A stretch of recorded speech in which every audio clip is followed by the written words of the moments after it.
Is there anything else you would add in how you balance the commercial aspect of things while still staying values-led in what is such a competitive industry? Yeah, look, at the end of the day, you've got to be keeping everything is really kind of data driven from the investment side of things. So I guess I would be quite an emotional person, and I do make those connections with people on that level. But at the end of the day, it's about finding the right asset that's going to deliver the goals and objectives of that client. So you got to draw things back and hit things based on numbers. And so balancing it all is absolutely key.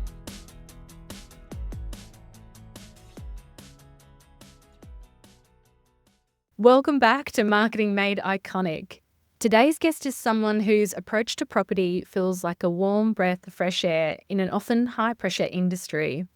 Marc Woolfson is the founder of Marc Woolfson Real Estate and also Sales and Marketing Director at Maybach, where he helps people not just buy real estate, but build a life they love through it. Marc's business is built entirely on referrals. He doesn't advertise, he doesn't push. Instead, he leads with authenticity, heart, and mentorship. So in this episode, we explore his journey from school teacher to property mentor, how he's guided hundreds of clients through fear and into financial security, and why building a high purpose business has been the best investment of all.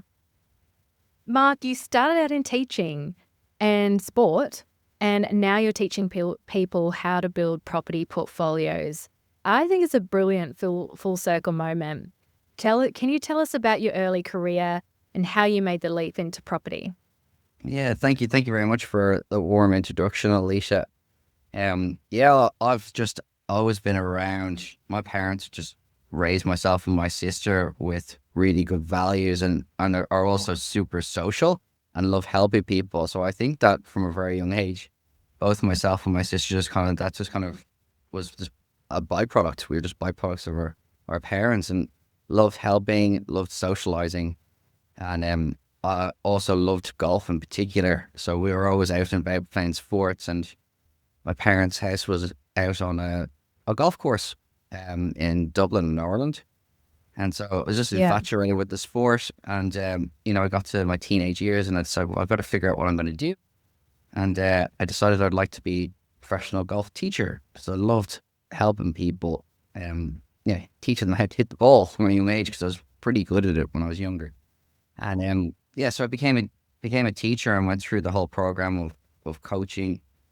And then I loved working with kids. So when I came over to Australia, 2009, I got a job here in Melbourne, coaching children's golf, and it was so good. So for 4.5 years, I was working with children in the public and private school sector, a lot of kids with disabilities as well, and combining everybody together was fantastic. When I started out it was Brighton golf course, there was 17 children in the program, and within, I think it was about 7-8 months, we got up to 157 children per week. Wow. And so fun. You get to be a kid yourself, Yeah.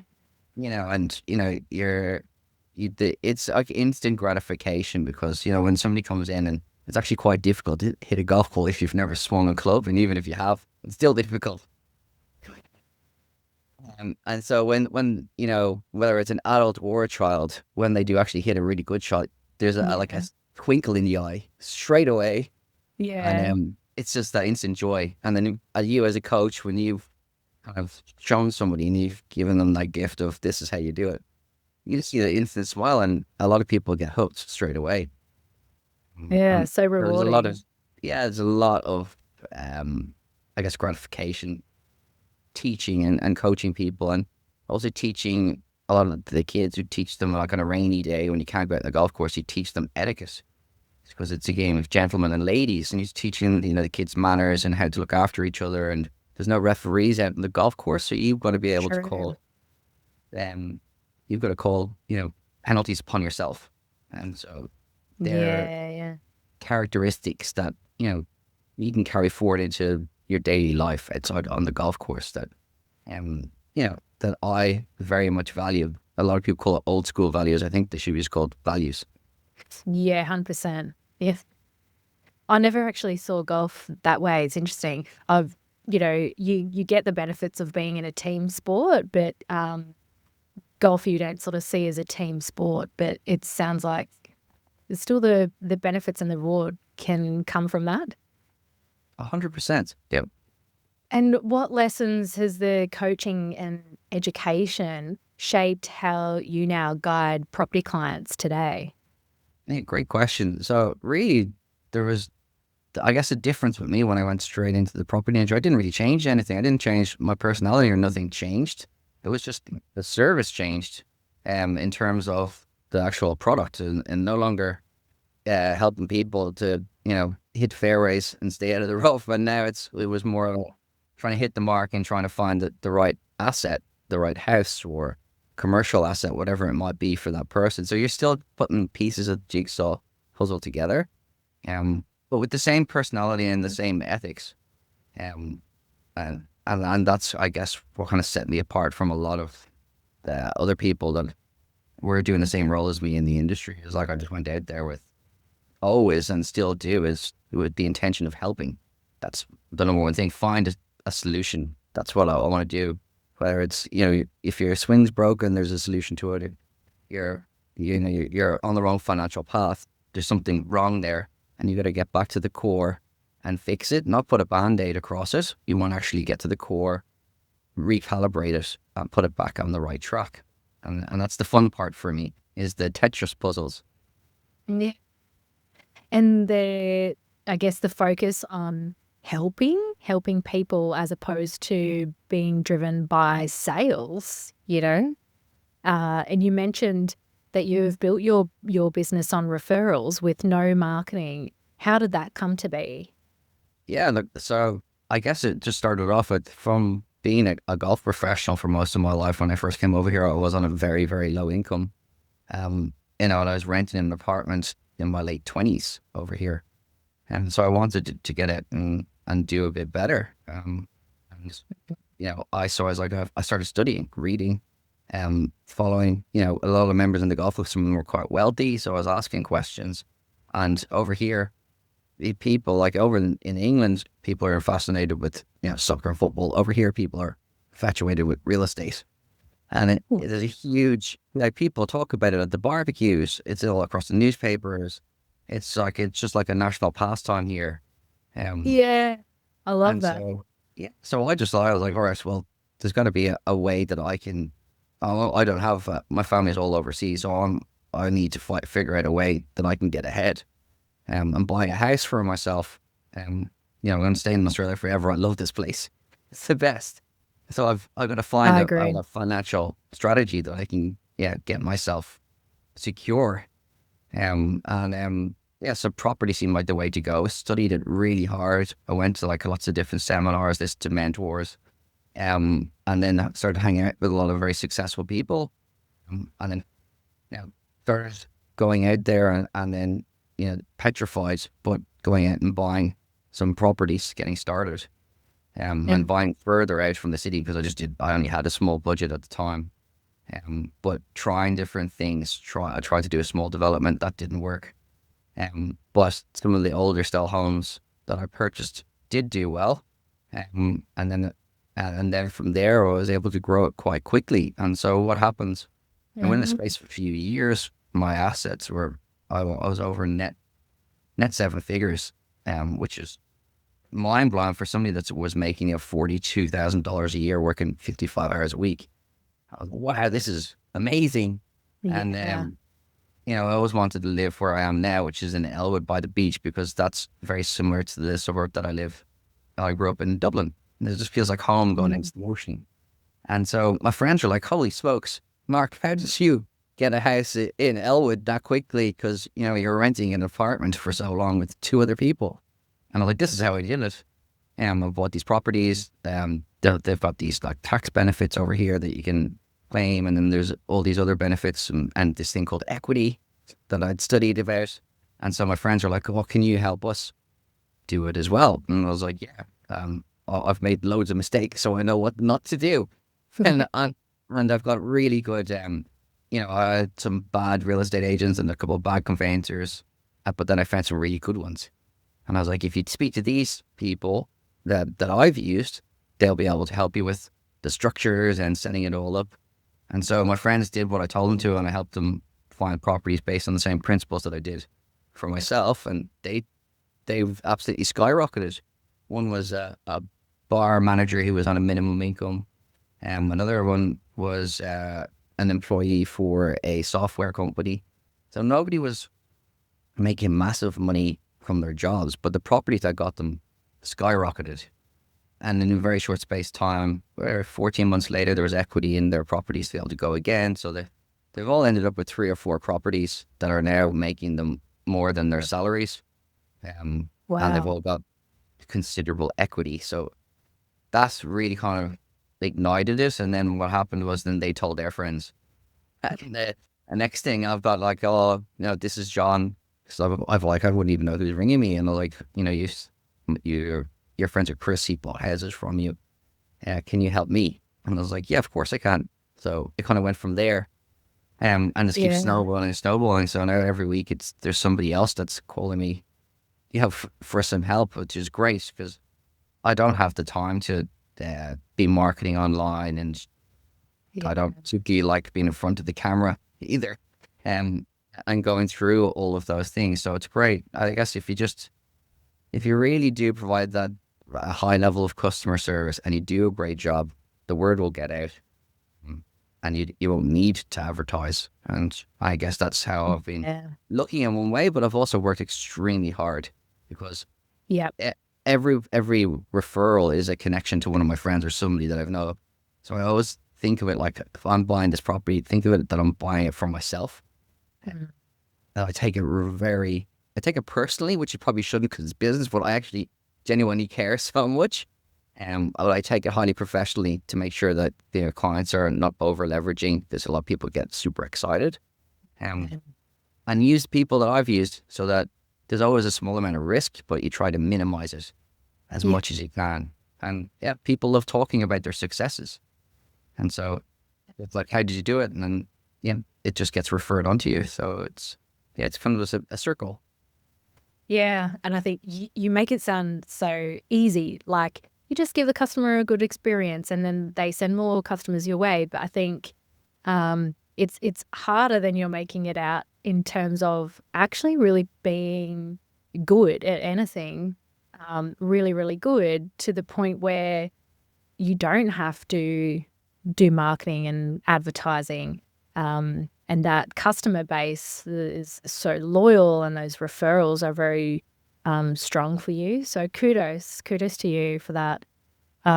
You're obviously known for a no pressure approach and in an industry that often thrives on this urgency and fear. So tell us, what does a typical client experience look like with you, and why have you chosen to keep it so relaxed and educational? Yeah. Another fantastic question. So I guess, look, the client experience would be similar to just like the way that you and I are chatting right now. So they're very casual, I guess, conversations because you want to be working with somebody that is going to, you're going to get along with. Because in a lot of cases, if you're purchasing a property, there could be anywhere from 60 to 140 contact points throughout the process. Wow. So you're going to put back and forward many, many times. And you definitely want, when somebody's ringing you and asking you a question, you want to pick up the phone. You're going to go, oh no, not, not this one again. So you definitely want to feel each other out at the very beginning and go, look, this is how things are. And Yeah. if you're completely transparent and you tell the truth, you've really got nothing to worry about. And I guess, when you know what you're doing, and I am pretty obsessed with my role. I love property. And I think to Yeah. be, exceptional at anything, you have to be slightly obsessed. I mean, to become a professional at golf, you've got to you're in that top 1%. So anybody that's got that level of discipline to get up and do things over and over again, sometimes you don't want to do it, but you just do it. to Yeah. become a master of that craft. You carry that through. Is all of those things make the process a lot more clearer because you're prepared. Yeah, I agree. And how do you build client trust? So, like, how do you know when someone's ready to buy? Yeah, so in a lot of cases, well, a lot of them are referrals, so they're actually people that are already they're needing help. They've So it's not like decided. that I've gone out going, hey, do you want to buy this? Do you want to do that? It's more people are generally coming to me because they need help and they want somebody to work with. They want somebody that's going to be able to hold their hand through the process because it can be terrifying. You know, Oh, you're yeah. investing, generally speaking, most people, I don't deal with multimillionaires. So a lot of my clients will be, they could be police, nurses. I deal with a lot of people on incomes like from 65 to $100,000 range, and a lot of properties that we'll be looking at will be priced from somewhere in 550 to $700,000. Yeah, okay. That's kind of the niche that I work in. Um, Yeah, yeah. yeah, so And it's quite sensitive. A lot of the things you need to be able to make sure that you hit the nail on the head for these people because they're in that area where you can't afford to make mistakes. yeah. And so, And yeah, it just comes, I guess, having referrals, there's already kind of a certain level of trust because that person's been connected to somebody that's already gone through the process. that's brilliant. Yeah. So it's a little bit different, I guess, for me. I'm not like a volume based driven business. This is more kind of, yeah, this is just kind of organically grown. And that's the way that I like it. That's the way that I am. You always go out, whatever you're doing with, the best of intentions. Uh, like integrity is non-negotiable, and you just do the absolute best you can for the clients. And I can't remember who it was that told me it was the saying is like your vibe attracts your tribe. So it's Yeah. like people you're gonna sit down and I'll do a Zoom with somebody if they're local, if they're living local and to friends, then I tweet people face to face and sit down and have a lunch or a coffee. And they can tell from people, you can just tell we're humans. So you pick up on each other if something's not if something's off or somebody's not being authentic to you or they're trying to sell you something that's just or there's some sort of disconnect. A lot of the people that I do, we just end up connecting. And again, I guess it's because the referrals like started off with my friends, so their friends. So there's generally some sort of string of something common that's gonna lay Mm. between these people. It's rare that I haven't even referred anybody that I haven't liked yet. It's been Oh, quite well, that's lucky. awesome. I've been really really lucky with the people that I've come across. Um, Yeah. and some people they've probably just dealt with nasty real estate agents, and so when they come and they go, oh, this is a different experience. So I like this. it's just everyone's a little bit different. But yeah, I think Yeah. you just go out with really simple. It's like I just treat people the way that I would like to be treated. If you're Yeah. kind, respectful. I found living in Australia is like it was such an easy transition for me. The culture is not that much different than living in Ireland. People are super friendly. If you look after them and you keep your promises, they will just keep giving you business. Um, and yeah, it's a lot, I think there's a lot of Irish heritage and a lot of Australians. So it No, seems like right. a natural connect for me. It just flows. Yeah, yeah. I think I know the answer to this next question, but has it ever come at a cost, this slower, more soulful approach? And why do you think it's still worth it? Uh, uh, there will be times where I guess clients just won't proceed. Um, because some people need to be pushed and pushed hard, and that's just not my ethos. So you will miss some opportunities there. And I guess things are different for me. I guess from my own personal experiences coming from Ireland. My family had over 16 properties. and the GFC came along and it wiped out a lot of people. Um, and my own house in I just bought a really nice house in a lovely location as well, and just ended up just everything just collapsed. So I've seen what happens when things can go, I guess, array and fall apart. And so I'm super conservative with my own investing, and when I'm talking to people about buying properties and things like that, those not necessarily always go up. So you just got to yeah be you got to, I guess, err on the side of caution as well. And Yeah. so in terms of, I guess, volume, I'm more seldom pushing. Yeah, I could definitely do that, and there'll definitely be some people that just won't go and buy more. But that's absolutely fine. I tell people, this is what you're comfortable with. This is the way that I do things. I don't have any KPIs to meet. I'm good. So it's just what's what you want to do. And if Yeah. somebody's looking for somebody that's going to drive them and push them to, build, a 30, 40 house portfolio, then no, I'm probably not the guy for you. I mean, if you've got the financial capacities and you've already got, significant funds behind you, and the mortgage broker, your accountant, and your financial planner will give you the ticket of approval, then yes, I would. But like, generally speaking, it's just not my area where I would feel comfortable. I want, I want to be able to sleep at night knowing that I've done my duty of care with the people that we've transacted. Yeah. And it probably sets you up better for long-term success and long-term relationships with your clients. And is a more comfortable security feeling there as well. Yeah, potentially, but right now it's just I just want to know that, the clients are safe and happy. Yeah. If there is some sort of gains or something like that after it, then great. If not, so be it. But right now, I just want to know. I'm actually quite probably oversensitive with some of the things, but it's just because I genuinely care. I don't want to put somebody into something and then ring me and go, Mark, I need to sell this, so I Yeah. can pay my bills. That Yeah. would just make me actually physically sick. Yeah. Yeah. So And just something really else. just being what king. Yeah.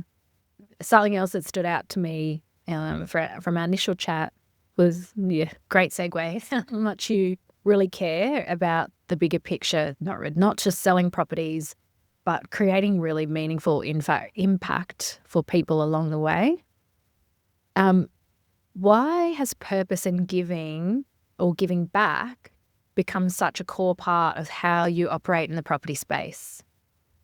Yeah, no, I was actually thinking something about this like yesterday. I was reached now, or I'm 44 years of age, and I've had all this shiny things. I've got like everything that I wanted from my 20s, the fast cars and the nice suits, and I've got like all the watches and things like that. And it's like, well, that's kind of lost its shine. Yeah. What gives me the most pleasure is, I chat with my parents almost every night, and I love them so much. They're so cute. They've been together since they were like about 19. So we're No. 50 years married. So I send them off on little dates to all the restaurants. I sent them off to where they used to date like when they were in their 20s. The restaurant's still open in Dublin. So I bought them a surprise date there together. Yeah. And it's like stuff like that makes me so happy. Um, it actually just makes you feel so good. It's better than anything. I just love giving. There's something about it that just makes you feel great because you see Yeah. other people enjoying themselves. It makes you happy. As even my dad was saying, I could hear him on the because he'd probably be on speakerphone and he'd go, I want to have a party because he'd love socializing. And mum goes, you're too old for parties. And he goes, we're not having that many people. And he goes, oh, we'll just have 40 or 50 because he'd be winding my mum up. And they don't even my parents don't even really drink much, but it's just they love people out and they love hosting and having people happy. And that's just part of my DNA. It's just like I love Yeah. seeing people happy. Love to see young people doing well for themselves.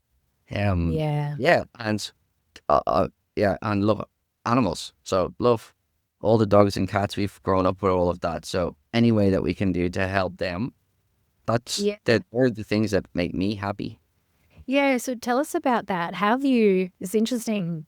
how you've integrated this charitable part in the animal sponsorships into your property work. Tell us what you've done there.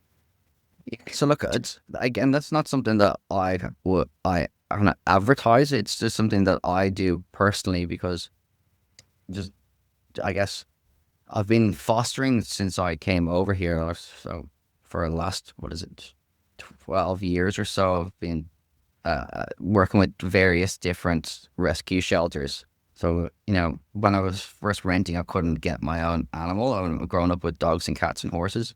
But Oh, I was yeah. able to foster. So I had kittens and a lovely little Jack Russell. And then I used to mind neighbors' dogs and things like that. So, and then I did a lot of work going out every weekend to a shelter, cleaning out the kennels, taking the dogs out for a walk, giving them a bit of positive reinforcement and getting them ready for rehoming. And so I said during COVID, I was like, I want to do something really good. I was in this house right now and I was working for a large agency. I lost my job and I worked really, really hard there. And so I put so much time and effort into the place. I felt like a little bit lost. You spend 50, 60 hours a week dedicating, your time and effort and part of your soul, really. And you really care about what you're doing. So I was like, this COVID thing, what is this? This is slightly terrifying. Um, Yeah. but I just recently adopted a dog from the shelter. And so I was taking her out. We were doing quite a lot of kilometers walking per day. And it kept me mentally just sharp and in a really good space. Because you look at the joy of a dog, the things are happy all the time. It's like, do you want to do this? Yeah. Do you want to go there? Yeah. It's like, and you just look at their face and it's like, it doesn't seem to be like, the emotion doesn't seem to go down. It just seems to be happy. And I was like, that makes me happy. And I was like, so I was sitting here at this kitchen table and I was like, what can we do that will be something positive from an industry that doesn't have a great reputation? And I said, I'm going to set up a buyer's advocacy and call it Higher Purpose. And then what I'll do is, out of each client that we help, we're going to help save a dog or a cat. And so that's what we do. So every Nice. transaction that comes through, again, we don't advertise it. I don't really want that Yeah. attached to it, but it's just something that, if you can do a little bit of good, um, we're helping people and animals at the same time. Like I said, I'm not Mother Teresa, but I am here to do my best as a human. Yeah. Um, and yeah, it just gives you so much joy. Just the feelings that you get when you get updates. This animal's doing great, and this has found a new home. And the simple little things. Yeah, that is kind of that gives. I don't know really know how to describe it other than raising good vibrations. Yeah. Yeah. And you've given us a pretty good picture of this so far, but is there anything else you would add in how you balance the commercial aspect of things while still staying values led in what is such a competitive industry? Yeah, look, at the end of the day, you've got to be keeping everything is really kind of data driven from the investment side of things. So as I guess I would be quite an emotional person, and I do make those connections with people on that level. But at the end of the day, it's about finding um, the right asset that's going to deliver the goals and objectives of that client. So you got to draw things back and hit things based on numbers. And so balancing it all is absolutely key, and finding that the level of, all right, cool, well, this is what you need to do. Some clients will come to me and they'll go, all right, look, I am struggling. I'm getting towards retirement. I need to have a nest egg. Other people will come to me going, I've got 3 children. I'm working 6 days a week. I want to work 4 days a week.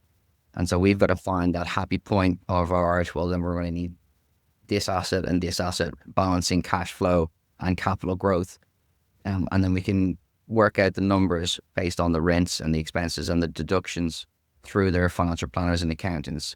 And then we can actually give you a timeline of when you can actually take your foot off the pedal, because this asset will have this much equity by year 3 or 4.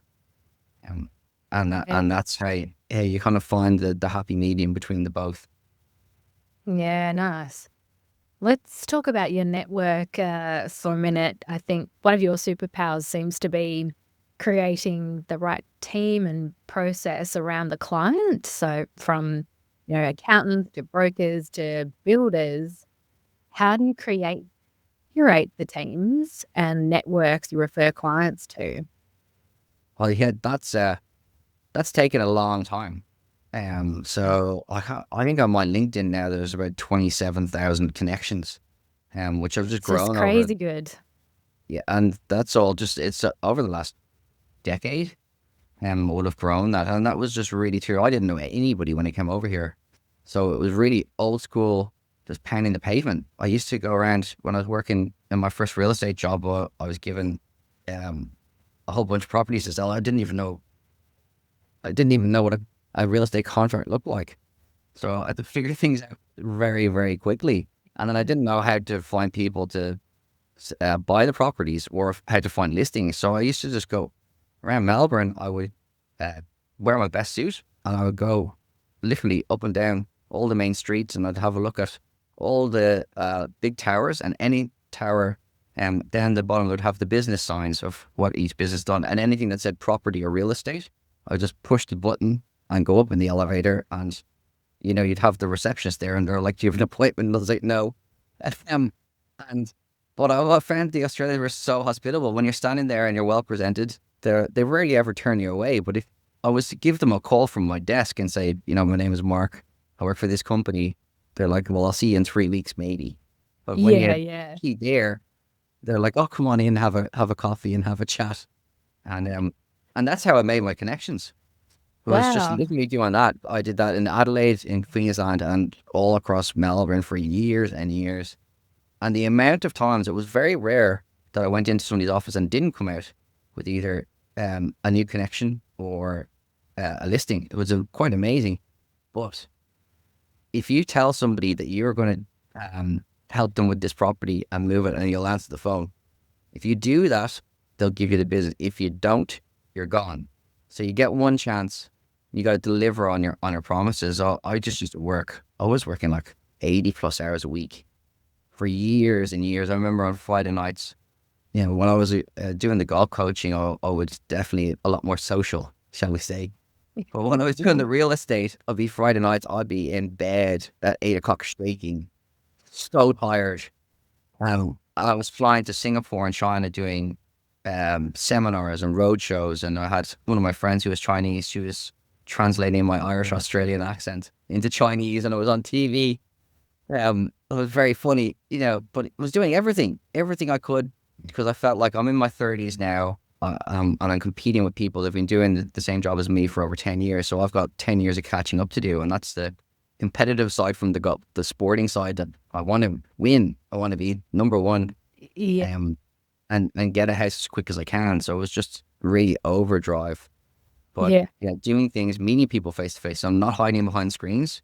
Not yes, you make calls, but it was everything was done back then face to face, and there was no DocuSign contracts. So you're back and forward, meeting people. So I'd be driving around in my car. I'd have a boot full of contracts, sign this, sign that, in and out, going back and forward, and it was a great opportunity when you have a contract to ask the client, look, I've sold this for you in record time. Have you got anything else? They're like, wow, I've never seen anybody sell anything so quickly. And so you end up coming back with two more. And so that's what it just grew. It's all just time and effort and keeping your promises. If you do that, the business will flow. What are the things you look for in a great referral partner? Mm. So I like people that will basically mirror image what I'm doing. So the people that I have in my own referral network are actually the people that manage my own properties. So when I have a client, and I always tell people, look, you can use your own team if you want to. If you want to use mine, I know that they're good, and the reason I know that they're the best is because they're doing all of my own properties. So I actually don't refer somebody on unless I've transacted with them myself. and gone through the entire process. So I know exactly Yeah. what the client is going to go through and the treatment that they're going to have. Because finding, there's a lot of mortgage brokers, there's a lot of financial planners, there's a lot of other real estate agents, but finding exceptional ones, not good, not great, exceptional ones is so hard. It's taken me over 11 years to get the people that I have in my Yeah. team. And when the clients come back and they say, "Oh my God, thank you so much for introducing me to so and so," and they've made everything seamless and they've done a great job. And they're also really kind people, which is so hard to find in an industry based on finance and based on property transactions. Yeah. Yeah, everyone's got the essence that is around me is focus on the client, focus on the customer. They're all, some of them are quite a little bit spiritual, so on that side as well. So they've got a very soft but super professional approach. Everybody will have over a decade experience in the role, but they do it with with a kind heart, and they do it with always putting the customer first. And that's Yeah. the team I have around me, and they're brilliant. There's similar values led as well. You've described them before as diamonds. Why is it so important to surround yourself with diamonds? Well, it's the little gems that are out there.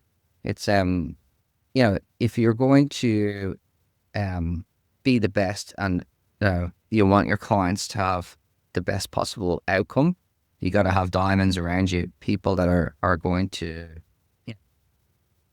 get you through from A to B, and make sure that you have a good understanding of what you're doing. So I've explained to all the referral partners. So when we would do an introduction, we would explain this client situation if they're an established investor, or sometimes it might be their first time investing. And what we want to do is, again, this comes back from the coaching and sports, is that when you go through the process, is you want to get your client to fully understand how to acquire, purchase a property, and to be able to do it all themselves. So if they want to go ahead and they don't need to come back and see me again, they should be crystal clear on how to go through the entire process. So that's the kind of teaching and the mentoring side. I love that, because if you can give somebody the gift of that, education. So a lot of clients now, in doing that, you give them all of the information and all of that, and they're just so busy, or they just don't have an interest in it, and that's fine as well. But there's a lot of, especially some of the younger ones, there's this whole generation of young kids that are coming through that are just very much investment focused, and it's brilliant. You see that in them. I got a 19-year-old at the moment who's made money from crypto, and now he's like, I want to diversify. I'm like, wow. Oh, At wow. 19, I was like, I wasn't thinking about investments. The social media stuff has got a different generation coming through, and if you can help people out, like I quite often get people from LinkedIn that will come and ask, Mark, can I catch up with your coffee, and can you help me with this? I had my old personal trainer was a really young, hungry kid, and he could see I had a nice car, and he followed me on my socials, and he asked me one day, he goes, look, would you mind spending a half an hour with me? And I'll meet you wherever you want, because I know that you're really busy, but I just want to be able to figure out, a better life for myself. And so I said, of course it will. It'll be a pleasure and a privilege to help you out. And so I did. And within 6 months, we got him a job in the industry. And now, like within 3 months now, I knew he was a go-getter. He was a great personal trainer.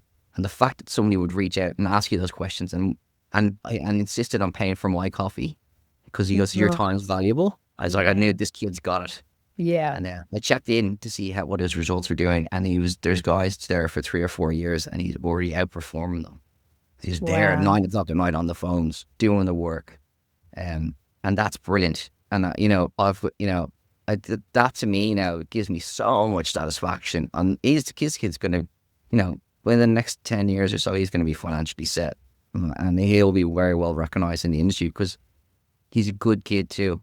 He's not caught up. So a lot of the guys have the blinkers on and just focused on making sales and getting contracts signed. They're not looking at the bigger picture of helping people. Because when you help people and you genuinely do the best by them, everything just comes up. And it's not that you're doing it because you want more. You'll just naturally end up attracting more. And he's got that in him. And that to me, it gives me so much satisfaction is that, I was able to help somebody get in and it's, that's just one example. There's quite a lot of people that will come to me for that now. I'm starting to feel, maybe it's starting to get a bit old. People are asking me. It's like that, what's the saying? Give someone a fish and they'll eat for a day. Teach them how to fish and they'll eat for a lifetime. Yeah. We keep putting this earth to help each other at the end of the day. Like, whatever it is that you're doing, I feel like that's what, we're here for. It's like we're humans just having this kind of semi-corporate, sometimes life experience. Yeah. I resonate with that. We're actually birthday buddies. So I get what you're saying too, when you reach a certain life stage, and certainly it's hit me in the last couple of years that, what are we here for? If we're around for another 40 odd years, what are we here doing? And how are we actually getting our, I don't know, our inspiration and reward? Like what's doing that for us? We've got the gold watches, the nice house and established and, seeing the smiles of like the kids you're saying, helping them, teaching them to golf and they nail something. I was watching my daughter play netball on the weekend. It's her sort of first time experiencing a sport and, she nailed her position on the day and she just felt so proud of herself and the whole team just performed so well. And just that moment that you get is so rewarding and satisfying. And the young people today, I think it's great to hear there's a lot of the young people thinking about a different way of doing things. I also have a 17-year-old who's in that, transition phase of life and thinking I think they're all kind of thinking differently about how do they approach their futures because they've got a different world than we had or have. So they're trying to be a bit more creative in how they build their own wealth for their futures. Which brings me to the next bit I want to unpack with you is around what's happening in the market today. You've got boots on the ground and a sense of what's coming before it hits the headlines, so to speak. So tell me, what changes have you seen in the last 5 years in how people invest and buy property? Yeah, so that has definitely changed hugely. Yeah, And again, it comes down to having a great circle around you. So a big part of my role is that I would deal with a lot of CEOs and managing directors and senior sales managers across multiple different agencies, sourcing properties for them. So every week I'm speaking with the CEOs of these major corporations. That's on one side. And then on the other side is I deal with some of the largest land developers in Australia. And so these guys know exactly what's coming way in advance. So anything that you see on the Herald Sun or the news or online, this market is great to invest in. It's already too late. It's like the guys that control the land know what's happening and they control the pricing and they can control the supply. And so I talk with them all the time. And that's how I learn. I'm infatuated with business owners. I love hearing stories about entrepreneurs. How did you do this? And that's the fun part of what my role is, having the lunches with these guys or catching up with them at their offices and finding out how they build their businesses and what their thoughts are. And the industry has changed so much, especially since COVID with everything going digital. It's like, that took me a long time to get my head around because I don't like cameras. And I definitely don't like the sound of my own voice. It's like a squeaky little leprechaun sometimes. But sometimes you just got to take what the cards that you've been dealt. And It's the sort of thing you got to accept. Yeah. And things have changed dramatically because, with COVID, people like, Melbourne and Sydney were the juggernauts and like, we're the best. But then yeah, COVID came and I was like, hang on a second. This lifestyle up in Queensland, it sounds pretty good. They got the Olympics, they got beaches, they got like sunshine all year round, and a lot of people started legging it up there. And then, things have changed. And like before, going back, maybe 8, 9 years ago, trying to convince a Melbourne or Victorian investor that, Adelaide or Queensland has got really good potential for growth, they laugh at you. I was laughed at by so many people. I was like, guys, there's houses out here and not far from Adelaide City. They're $312,000 on big blocks. I'm telling you, buy this now. I remember going into a big investment agency and the guys were cracking up laughing, like, Mark, what have you brought to us? I was like, nobody's going to buy that. And like, yeah, fast forward a few years later and the same houses are now $800,000 and you Yeah. can't get land. And it's like, you see value in these things. You speak to the people that own these things and you do the research. I've got 3 software programs that I can run through. I've got so much data. And you can see these trends happening in advance. And now people are aware of it. People are a lot more open after COVID of investing interstate. A lot of people realize they don't need to go out and see the house. They don't need to have the house next door to check Yeah. to make sure they are looking after the place. They can see the value in investing in other places. So that landscape has completely changed. And even in the last 3 or 4 weeks, I've done 18 contracts now in the last 8 days. Um, Wow. that's substantial. For me anyway. Um, but like the market, there's a frenzy out there now. So like Queensland, Adelaide, and Perth, I've got agents ringing me from those states to buy here now in Victoria for their clients. Um, so it's going in it. Well, we have got this thing called like a property cycle. So a lot of times it comes down to affordability. People will buy where they can afford. And now in Adelaide and Queensland is more expensive than it is here in Victoria, which is, to me, is just mind blowing because we've got like, all the infrastructure in place. As a tourist coming over, you hear about Melbourne and Sydney. So, you see like, bottles of Shiraz or red wine that would be coming from South Australia, but it wouldn't have been really, that place isn't really advertised to a lot of us. But now it's gotten so expensive there that the market here in Victoria is absolutely flying again.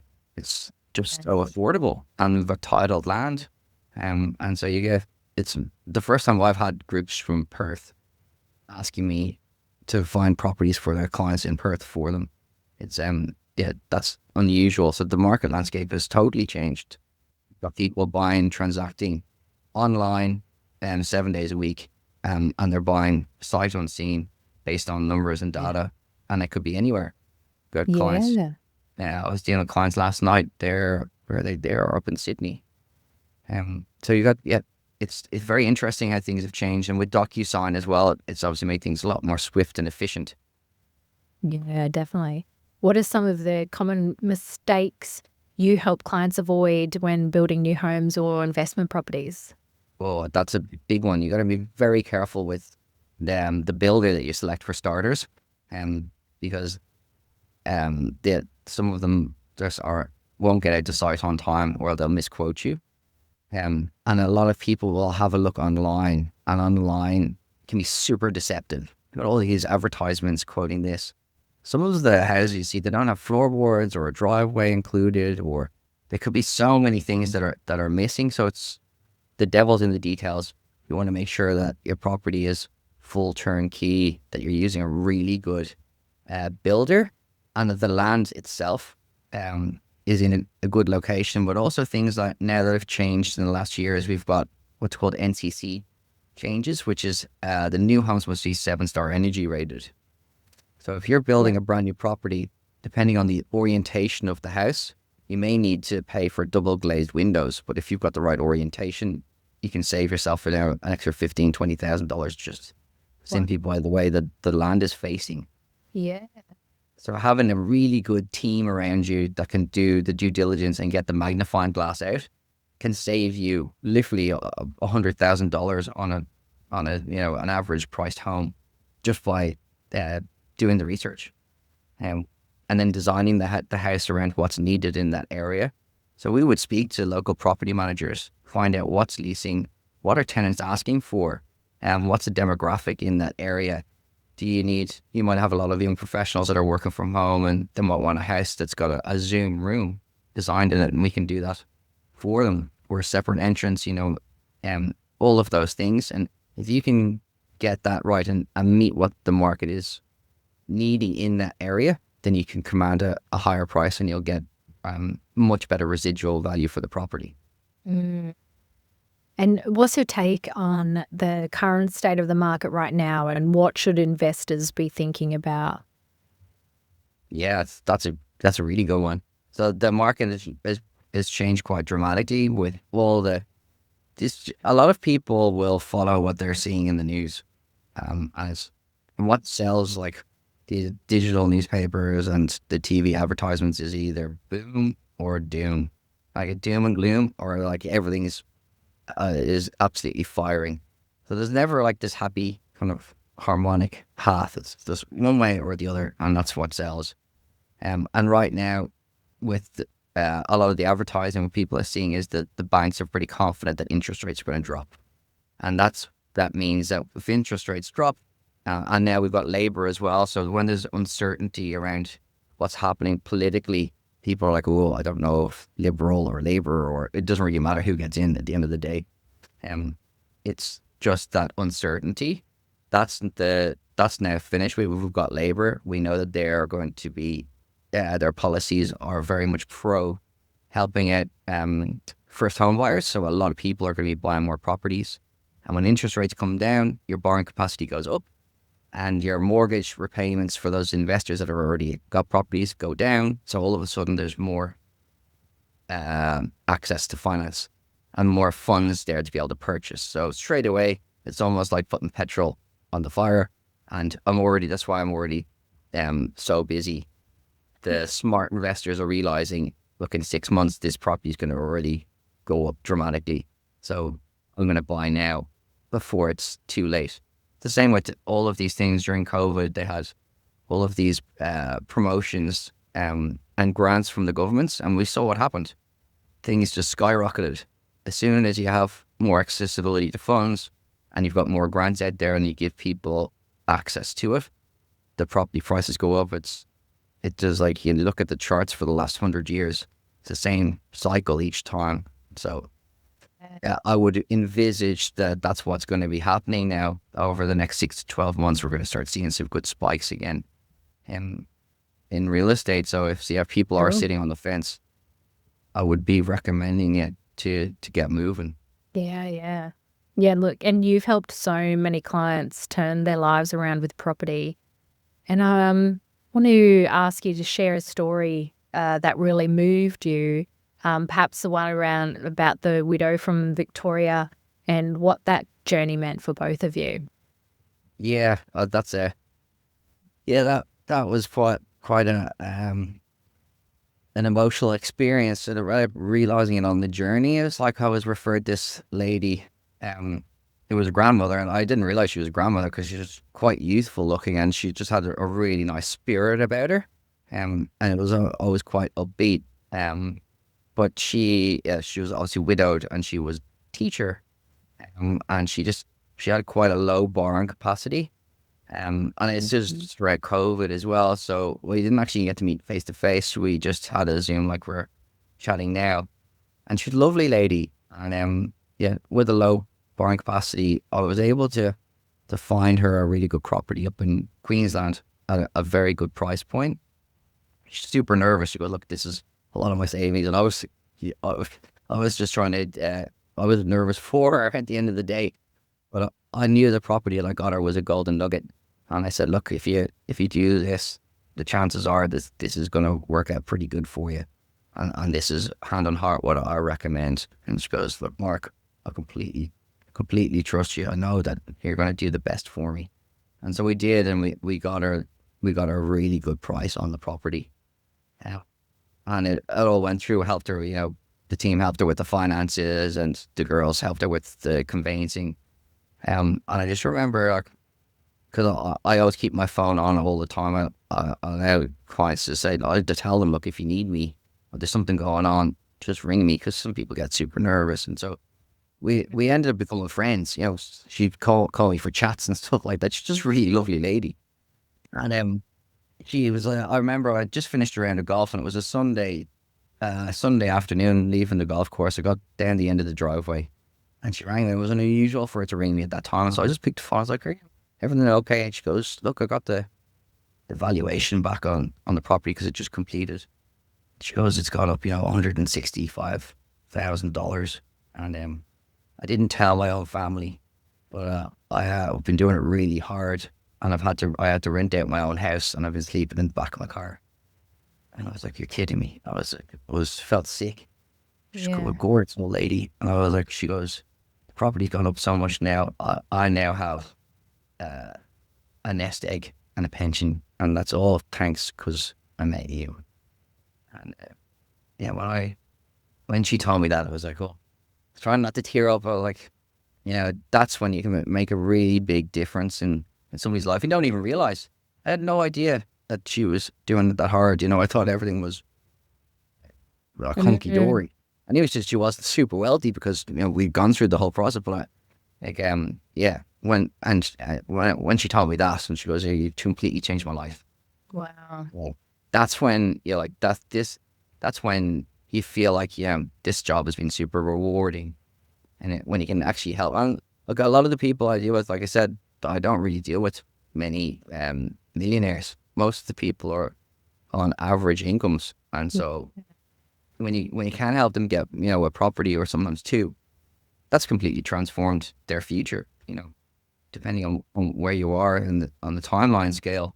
You sit on the property for 10 or 15 years, and it's in a good location, the chances are it's going to do quite well for you. And Very cool. that's great. You give people, it's not about buying the flashy things. It's just about giving people the options. They can actually clear their mortgage. And the conversations that I have is it's kind of like peeling back the layers of the onion. Is find out, why are you coming to talk to me? Why are you investing? And people will say, "Oh," they'll start off. They might say, "Oh, I think it's a good thing to do."